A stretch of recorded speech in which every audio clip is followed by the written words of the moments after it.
Cheryl and I moved here about 7 years ago, and I wasn't quite sure what to expect when we arrived. I was hoping more for some peaceful scenery and outdoor living like this.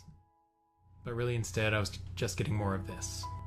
In time though, I learned to keep up with the pace, but still be able to slow down, put my feet up, spend time with my wife, and take time to enjoy the beauty in the small things and the details. Unfortunately, I took way too long to really get up the gumption to travel.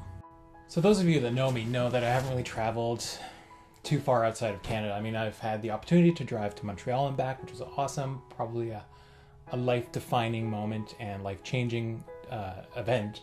But whether it's circumstances or finances, I haven't really had a chance to move or see things outside of Canada, really.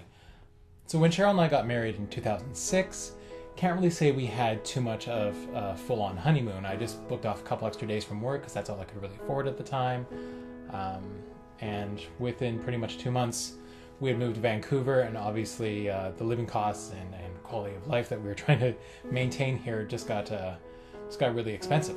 So 2 years ago, we kind of had what I guess we would assume or call our honeymoon, where we drove from Vancouver to Ukulula to Fino. We did the island thing, and then we came down the Sunshine Cove, spent some time in Gibson's, and that was awesome. That was probably one of the best vacations I've really had. Last year, we took it that extra step further. We finally did not so much a road trip, but a train trip down to Portland. So we did the Portland trip, had a great time there.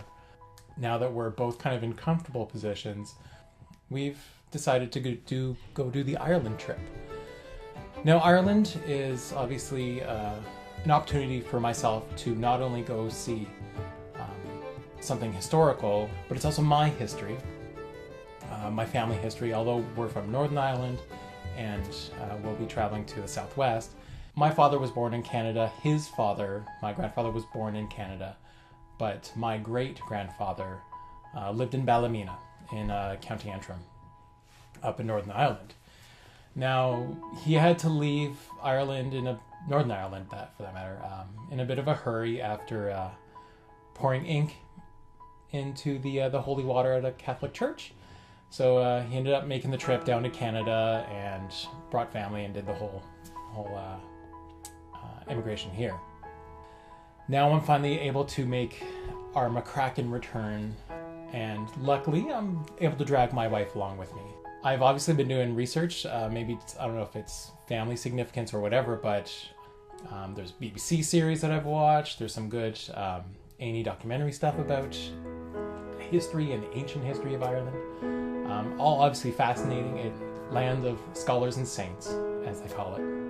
I think at this point, I may actually kind of be getting obsessive about what I'm going to be seeing there, what I'm going to be learning there, just watching as much historical content as I can. Yeah, I think you could call it an obsession at this point.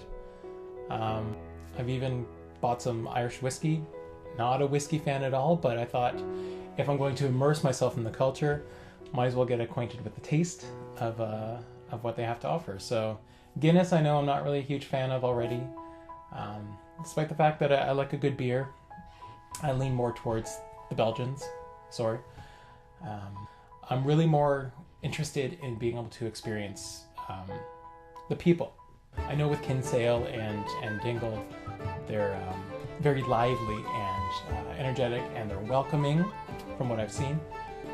So we're just going to basically walk around, see some historical stuff during the day, but then at night make our way to a nice pub.